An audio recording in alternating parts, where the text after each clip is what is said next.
Hi అండి. ఈరోజు వీడియోలో కస్టమరు బ్యాక్ పార్ట్ హైట్ పెంచమని అడుగుతారు కదా, అంటే బ్లౌజ్ హైట్ పెంచమన్నప్పుడు మీరు 1 ఇంచ్ పెంచారనుకోండి, ఫ్రంట్ పార్ట్లో ఎలాంటి మార్పులు చేస్తారు?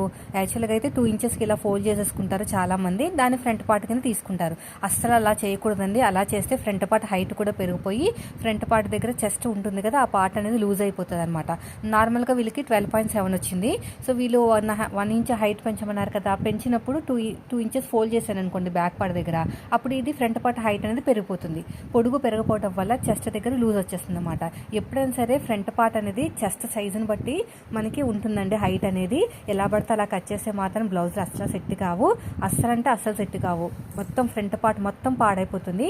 ఎప్పుడైనా భుజం మీద ఉన్న కుట్టు ముందుకు వస్తుందంటే ఫ్రంట్ పార్ట్ హైట్ తక్కువ అయినట్టు, బాగా లూజ్ వచ్చేసింది అనుకుంటే ఫ్రంట్ పార్ట్ హైట్ అనేది ఎక్కువైనప్పుడు. ఎప్పుడైనా సరే మనం వాడిన బ్లౌజ్ ఇచ్చామనుకోండి, బ్యాక్ పార్ట్ మాత్రమే పెంచాలి, ఫ్రంట్ పార్ట్ అస్సలు పెంచకూడదు. ఈ వీడియో లింక్ ఉంది, చూడండి.